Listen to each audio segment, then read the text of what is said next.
welcome everyone to today's LinkedIn Live with George Pace, who unfortunately can't be here today. And I just found out about an hour ago. And this is just when everything plots against you. First of all, I've got a little bit of a cold, and that should have been the first warning. And then George Pace actually sent me a message. He's been in the emergency room because he swallowed a mussel. So you can't make this stuff up, as he said. But we're still going to have a wonderful conversation today about artificial intelligence because I definitely can speak to it, and I did not want to let everyone down. So, just a little bit of background about what my expertise is about it. It's pretty much just based on the School of Hard Knocks. Um, a lot of AI is around all of us. You know, whether you're using Alexa, or something like that, it's in everything we do. So the important thing to understand is that you either embrace it or you don't. A very important thing to think about. So, excuse me, T. Okay, great. Important thing to understand, and I had a presentation which I did last night from Marty Lapman, is that it's around everywhere. You have to understand what it's about. But the most important thing of all is to understand what is AI and what's not AI. And I think a lot of us in this space now really struggle with that. There's so much AI that's out there, whether it's connection requests that we get that are AI driven, whether it's content. And one of the reasons why I got involved with the artificial intelligence LinkedIn test for the collaborators, they actually have collaborative articles, and they're AI driven, and they ask questions which are very general, and we are prompted to respond. And the reason that I do it, and it's the reason why a lot of people do it, is to really get a sense of what we think about AI, and we understand going into it what we can and can't do. So I do a lot of the job search stuff, and a lot of the things in AI are very driven by information LinkedIn wants to get from us. And we know when we're going to be contributing to an article like that, we understand that it's, even though it's our content, they're looking to build that for something else. So, as an example, I just did a post today, or I actually just did a comment about um, how do you respond to a follow up interview question. And this is the type of thing that anyone could respond to. It's not rocket science. But the reason that you do something like this is to really get an understanding as to what LinkedIn is going to do with the information. One of the challenges that we have with AI, and it has nothing to do specifically with LinkedIn, is how do you know what's valid and what's not valid? For all you guys know, I could be not here, and it could be just me chatting, but it's not me, but it's an image of myself talking away, and you don't know that. Very important thing to realize. You also don't know, when you're having an AI discussion, if the person on the other end is actually a real person or not. And we talk a lot about that. I think you have to understand what's going on out there. You have to understand in general what's changing, and it is constantly changing. It's changing every day. In fact, when George does come back, which he will, he was going to share some things that just changed in the last month or so. And I think what happens more than anything else is that you want to have a better definition of what you can and can't control. So every time you do something on the internet, every time you're posting an article, every time you're doing something, AI, the back end, whether it's through Microsoft and Bing, or whether it's through Google and Bart, they are taking your information. So you might as well have a certain amount of control over what you put out there. Now, the biggest challenge that we have as people in the industry is something that we call ethical AI. How do you know if what's out there is true? How do you know if it's valid? How do you quantify it? You know, when you think about, there's the old saying on the internet, you can look anything up. There's no guarantee that it's true. Same thing with AI. You have no way of knowing when an article is written about on AI, or even if it's not, if it's valid or not. So we've talked a lot in the industry about having some coding or something on the back end to really, really, really understand how it all works. So what I'd be curious to find out about is what I see, Terry. I appreciate very much the comments. I sound worse than I feel, and I paid a price for it by going to the Giants game on Sunday. It was well worth it, but I'm paying the price today. And the last I heard from George, and he actually just messaged me before, he said he's feeling a little better now, but it was just eating spaghetti last night. I muscle it down, and stuff happens. So, as I've been told many times, the show must go on, and it wouldn't have been fair to cancel this. So I don't know if it's just you, Terry, and you, Scott, and no one else. If not, we can have a great conversation and just chat away. One thing I did want to call out was that LinkedIn just pushed back, or rather, we pushed back on LinkedIn. They were going to put out a limit to the number of personalized connection requests that someone could do within a month if they had basic. And as of last Friday, that's been rolled back. So anyone can send a connection request, whether it's basic or not, with no limitation. And I think it's so important to understand that there are some things we can control from an AI perspective.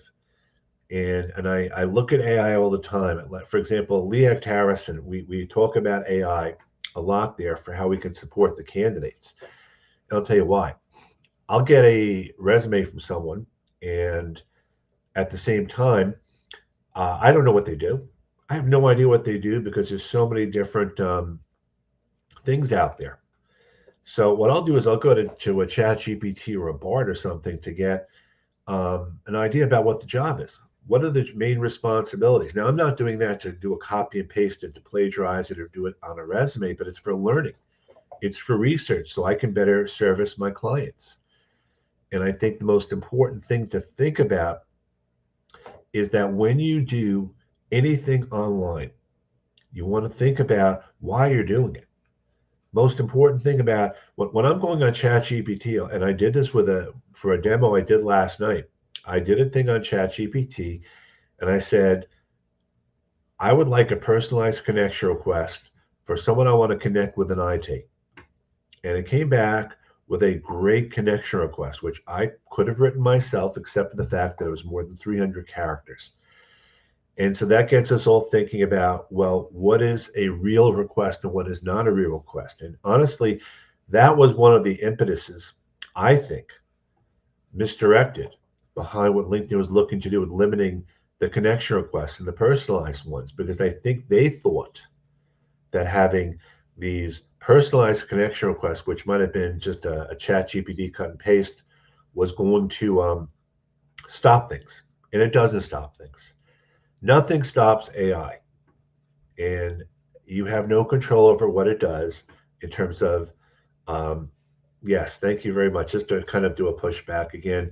Um, yes, Veronica about the connection request. We actually found out because I have a premium account, so I couldn't really tell for sure. And when I did an event the Friday before last, people told me that they had the limitation. So I started asking around, and people were like, "It's back, it's back, it's back."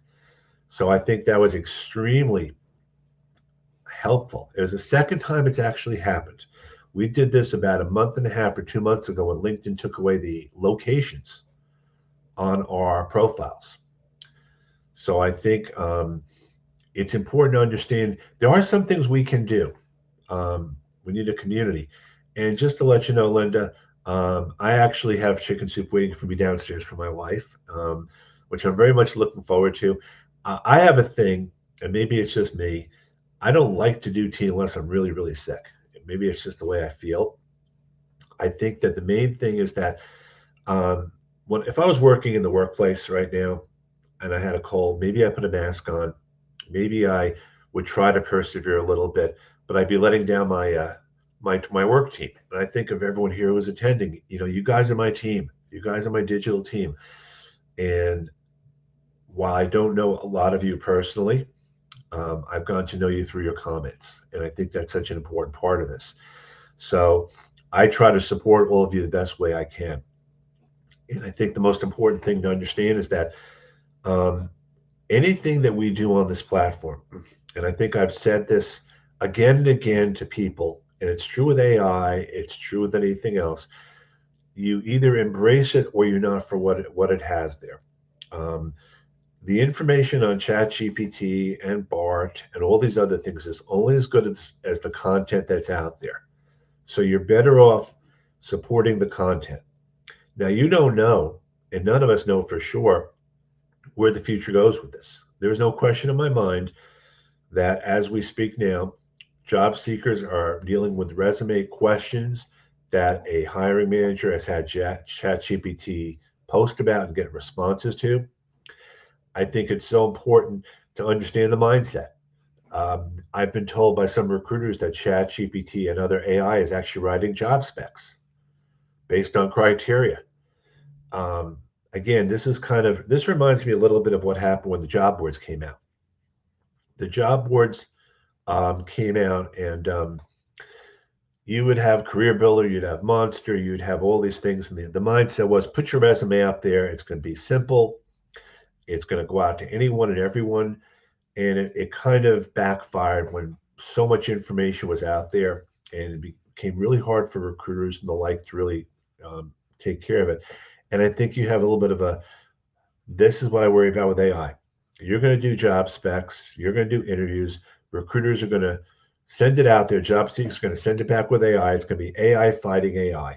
And we've lost the personal experience. So I have to apologize. I believe it's Rary, thank you. I have to go to the meetup event and check again. I do these sometimes far in advance, and sometimes I'm off by character or something. But I'm so happy that you can join us today. Um, I think the most important thing to understand about whatever you do here is that you still have control over what your marketing and your brand and your vision is. I I always look at everything that's out there as an experience and a learning experience.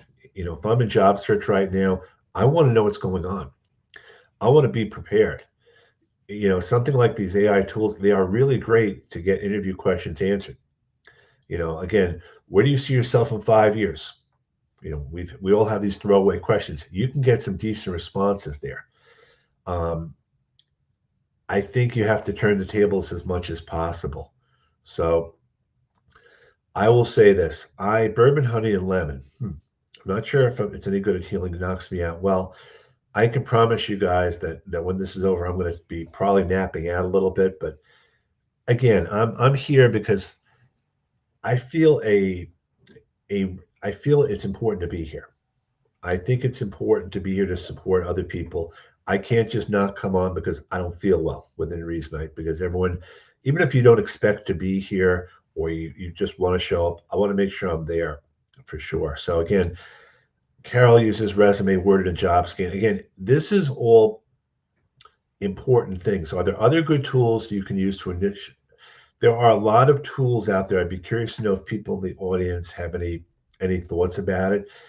There are a lot of things that have just come out on LinkedIn, and I actually did a test on one because what I'm always doing is I'm testing to see what's out there so I can better work with my clients. There is a tool out there that if you put your LinkedIn profile in there, it will come back with automated type of cover letter responses based on all different criterias.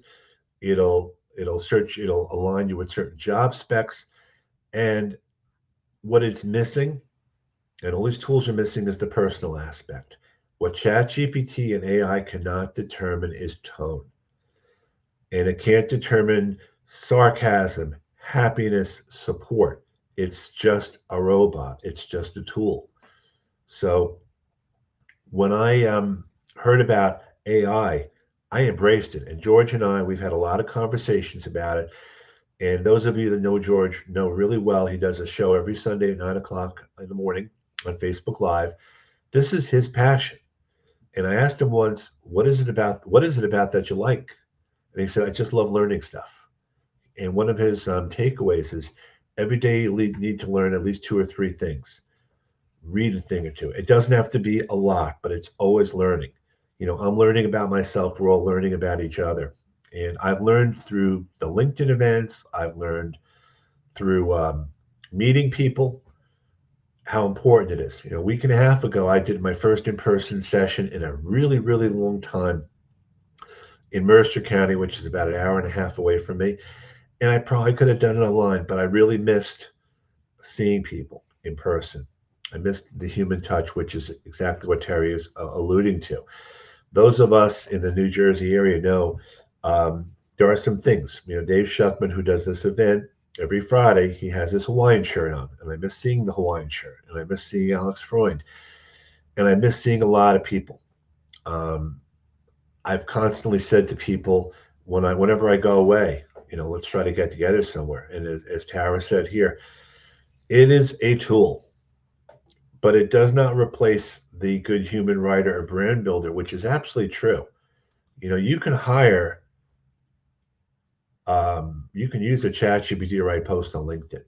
And that's one of the things that we all kind of, get a little frustrated about because the perception is that I'm competing against AI. Well, you kind of are, but then if you can put your personal experiences in there, there are some things you can't control. What I did a couple of times is I actually put in my name on these different things, and it basically regurgitated back my profile. But it's such a scary thing if you don't try it out, um, because the more you try it out, the better.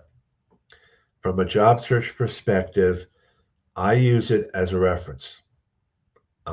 I use it as a reference because I find a lot of people when they apply for a job or they have an idea in mind, they have their job title, and the job title may not match what they want to do. It may have matched the place that they were working at, but it doesn't match what they want to do now. So that becomes an understanding for me. Um, we all know what our response, we all know what our core abilities are, but how does that apply to an actual job spec? And I think that's an extremely important thing to consider. Don't be afraid of anything with AI. We have it all around us. And besides the Alexa, you'd be surprised. If you're going to be driving somewhere, your car probably knows where you want to go based on past experiences. Think about when you are going to go food shopping, and you may have an app on your phone. It knows what it thinks you want based on your past experience, and it may select certain coupons. You just don't know, and you can change certain preferences. But I know when I'm on Facebook and other things, I get suggestions of my content or things in my feed all the time based on what I'm doing there. I think for me the struggle is, and this is like the inside joke I had with LinkedIn. They asked me to do a post on networking. The very beginning of this whole collaborative article thing, I thought this is amazing. I want to do networking. But what they sent me about was about networking, computer networking, in terms of a LAN and system settings and things. And that's not networking, but for the AI, the word has different meanings. When we talk about networking, there's a network on TV or streaming. There's a network when we network. So those are the quantifiable things. And again, just looking here, I've asked AI to write something and I've had to redo it to put it in personal experience. Everyone's experience is what makes you all different. I'm going to be working with a couple of people later on today. And one of the challenges that I find is that people have a very difficult time talking about themselves. So I didn't mean to hide Tara's comment here. Using Bing has the same weaknesses, but it has other features such as being able to open a document or a website. What I like about what's rolling out now with the newer versions is that it's coming out in real time. When AI first came out, it was based on historical information. So if you were to ask a question about something that happened in the last year or so, you might not be able to answer it because it did not have that background, and now it does. I think the challenge that we all have is not just knowing what the difference is, but being willing to at least call it out. And I don't mean the actual AI itself, I mean people that use it. There are a lot of people who use AI to game the systems, to get ahead, and that's not really beneficial. But again, um, as Veronique says, and this is what's great too, using your LinkedIn profile, have it outline weaknesses. And LinkedIn actually does suggest if you don't have it yet, you're going to get it. It's going to suggest a headline for you. It's going to suggest an about section for you. It's going to suggest what you should be doing. And if you think about AI now, on your LinkedIn profile, it'll suggest people that you should know. It'll suggest groups you might want to be a part of. That's all based on AI. It's all based on your history.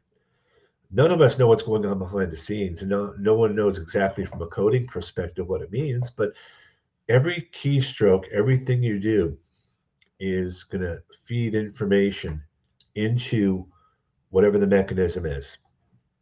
Think about your search history. Think about anything you do. I don't want to sound all big brothery about this, but as much as you want to control things, it's not going away. And if you think about even the autos, the self-driving autos, I mean that's all AI driven. And while I don't think I will be comfortable for a really long time in a self-driving car, it is something that's out there. And even the idea of driving, in a vehicle which is now pretty much on its own. Think about an AI from the perspective of it'll warn you if something's coming up. And you'll excuse me for a second. Thank you. I think the most important thing, and I'm looking at AI as a little bit of a novice.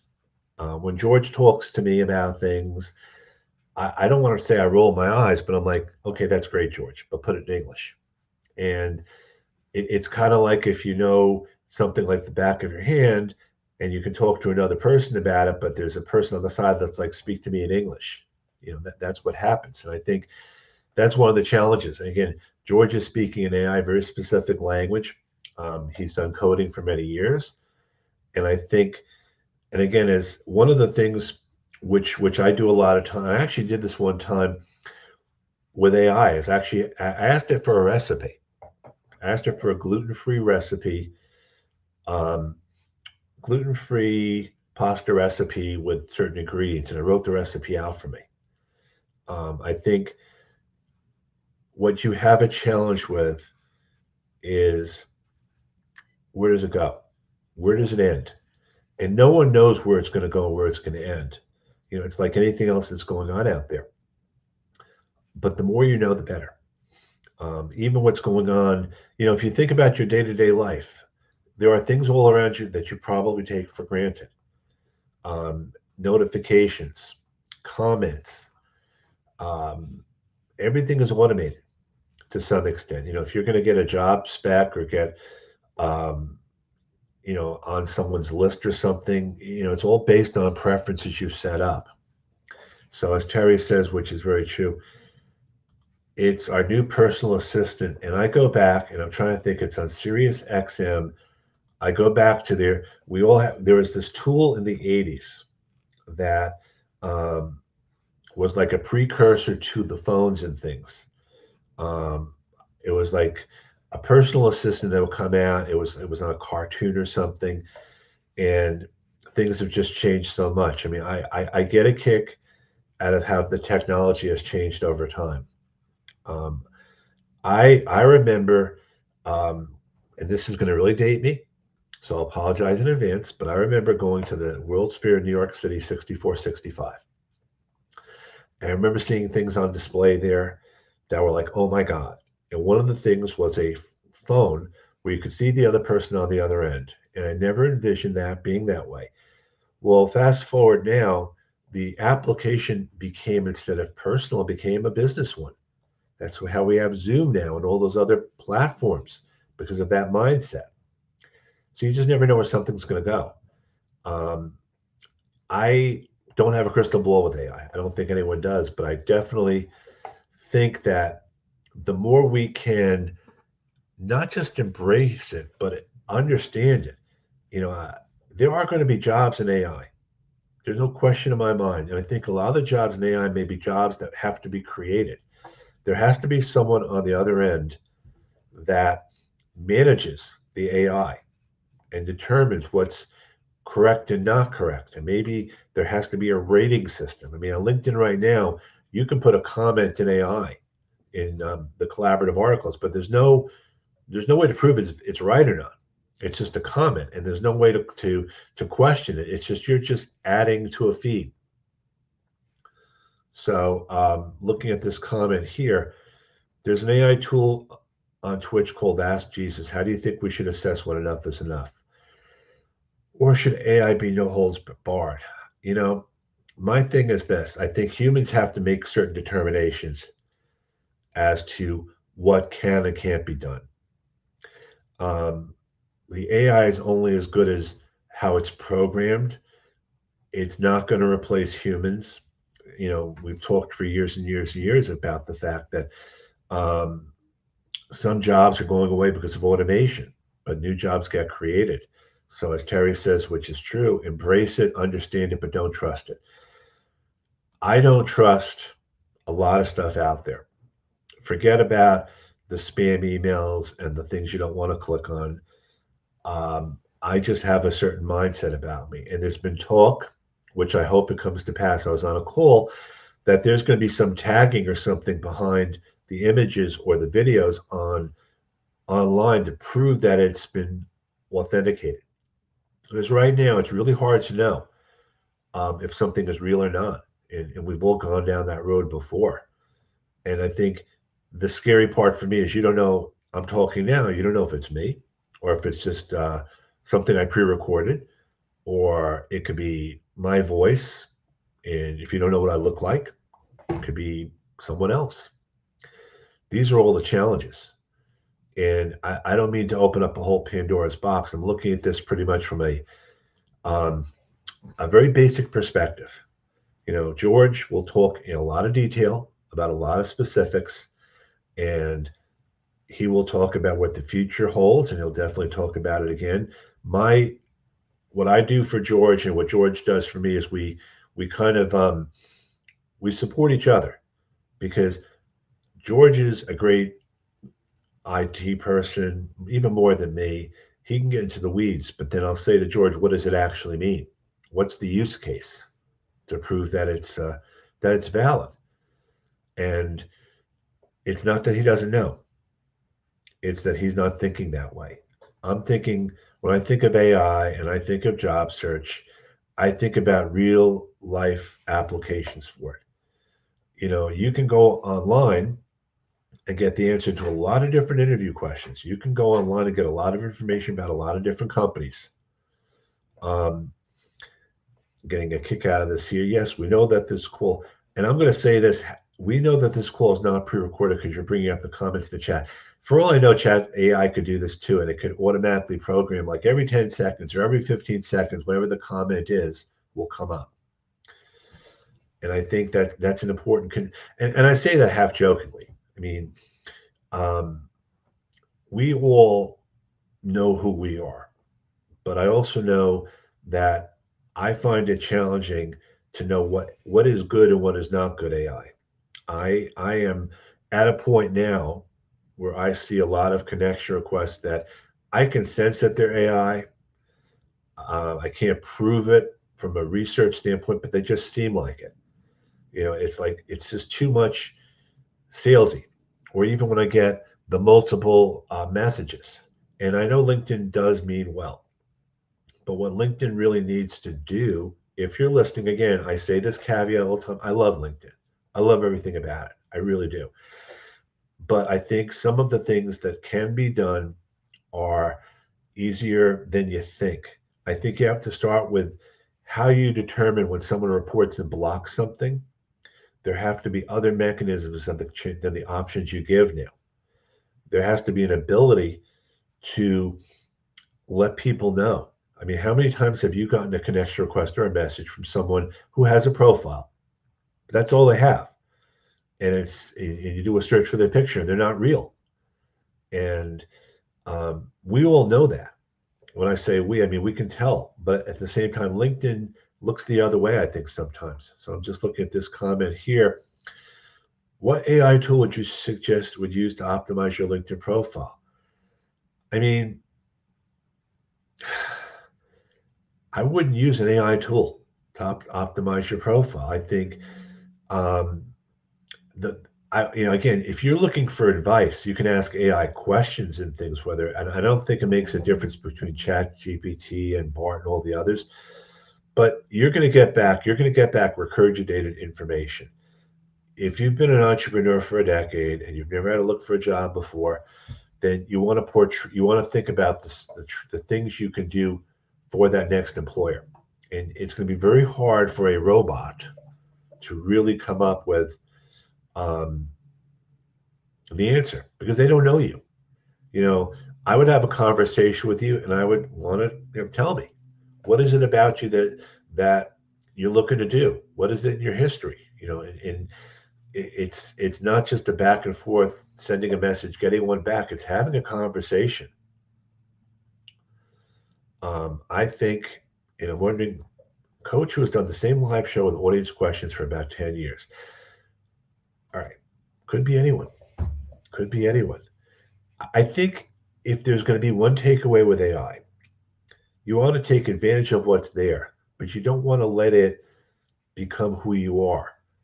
Um, I see so many people, and when I use AI, I use it from a reference standpoint. I could be working with 5 different people who have the same background, and just as a starting point, it helps. But then I do this in sessions with them.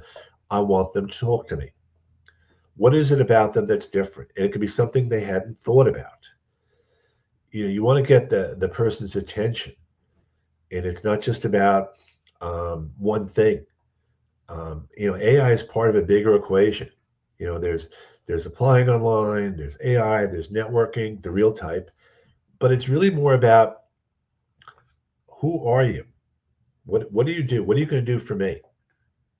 AI can help you maybe get the words together, but at the same time, it's not the same as you're not going to be able to, when you have a conversation, someone be putting, when they ask a question, be putting something in a chat GPT or an AI thing and then respond back 15 seconds later. I mean, I can envision that actually happening someday.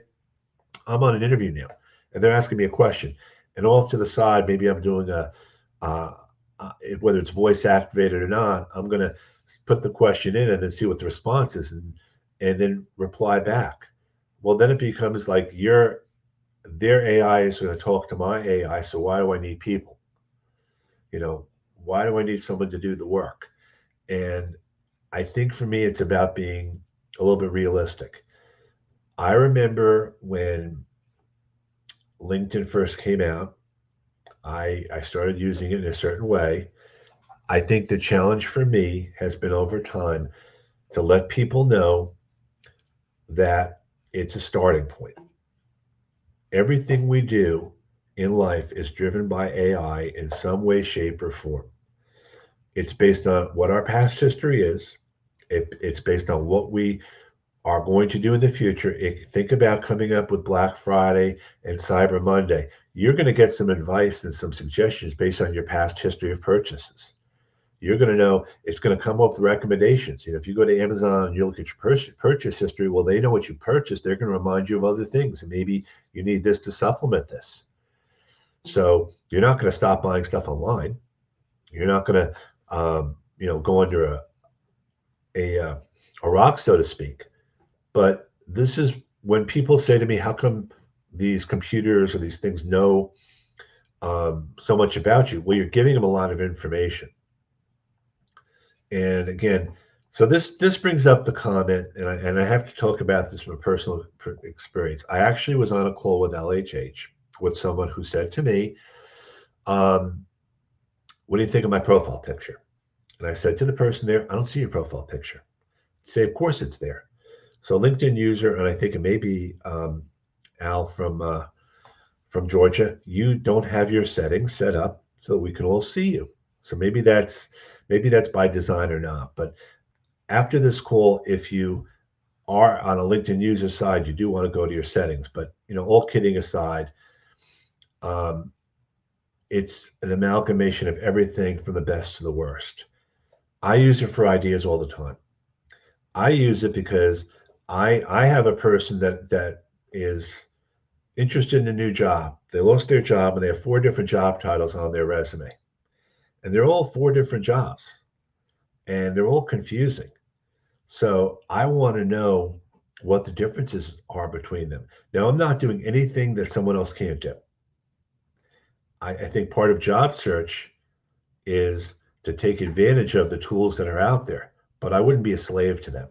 Again, I'm on ChatGPT and Bart and all these other things from a learning perspective. Just like a couple of years ago, I actually attended a session where they talked about how LinkedIn automation works. And I did it, and I think I did it for one of these LinkedIn Lives. I brought the person on, and I wanted him to show my audience how they do things. Very scary stuff. But knowing about it helps me help other people. I think the most important thing you want to do is ask people for their advice, like you guys are all doing here now. And I'm going to go back when this is over and respond to as many of these as I can. And this is based on my personal experience. Again, I'm not singing the praises of one specific thing. Um, I do this testing all the time because it helps me understand what's out there. I have changed my mindset on a lot of things. I think some things about Chat, GPT, Bart, all those other things are very, very scary because the more it knows, the better the responses are. But I don't want those responses to be me.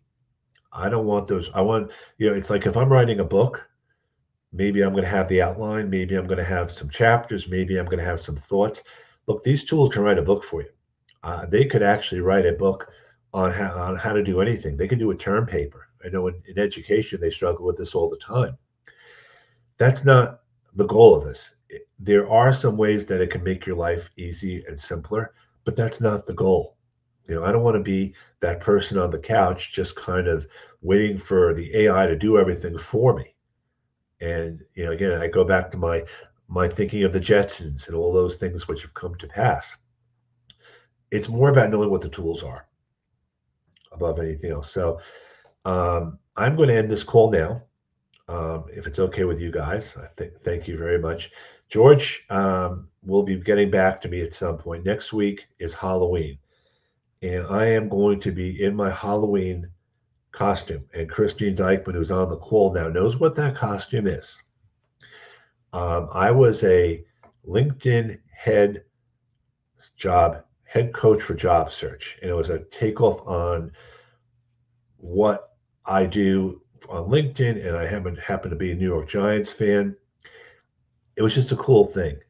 And I think the most important thing to realize is that, again, I did that just to show who I am. So if you're going to go to an event for Halloween or something, brand yourself, as something. I think most important thing to do is to think about your audience. You're talking to me today, I'm talking to you. When this is over, talk to each other. Don't let ChatGPT or Bard or anything else define who you are. And I would almost suggest, if you guys are interested, just take advantage of what's out there. Um, who knows where the future is going to be? So I want to thank you guys very much. Um, thank you for listening to your body and ending this call early. I'm actually doing more than listening to my body. I'm like struggling now a little bit. So thank you very much. Have a great day, and we'll see you next week.